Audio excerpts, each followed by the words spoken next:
So, hello guys. Good afternoon. So, ayun nga, pauwi na nga pala ako galing sa trabaho. So, just want to share sa ating mga job seekers na naghahanap ng trabaho. Which is, right now, marami yung ino-offer na trabaho here in the Philippines. Pero, meron lang talagang mga companies na nakakapagbigay, siguro nasa satisfied tayo, or not to say satisfied, but a company that can provide at least a decent salary na makakatulong sa ating pamilya. Kasi like what the news like what I just saw right now in the news, na yun nga, isang kongresista na pilit na pinapalitan or pilit niyang ginagawang minimum rate lahat, which is it should be the same in Manila.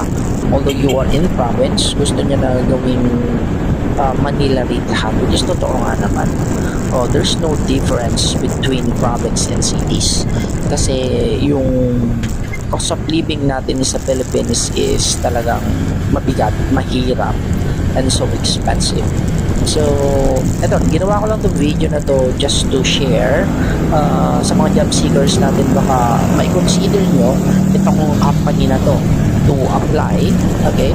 Which is, you will gonna have time as well to train yourself, because this kind of work that I will be sharing is hindi naman siya need ng ng mga institution that you need to train, something like that. Pero dito mo makita yung eagerness mo to learn. You will help yourself by yourself para makapasok sa sa trabahong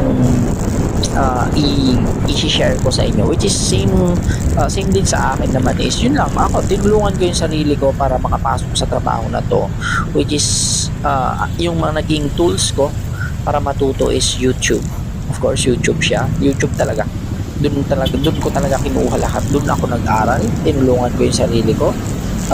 Dedication, motivation, anything hard works para makapasok sa trabaho na to, which is gusto ko siyang i-share sa inyo para, of course, matulungan din kayo na magkaroon ng mas magandang trabaho na makakatulong sa pamilya ninyo. Kasi parang bilang isang lalaki, bilang isang ama, parang ang sarap kasi sa pakiramdam na yun nga, na matulungan mo yung pamilya mo in terms of financial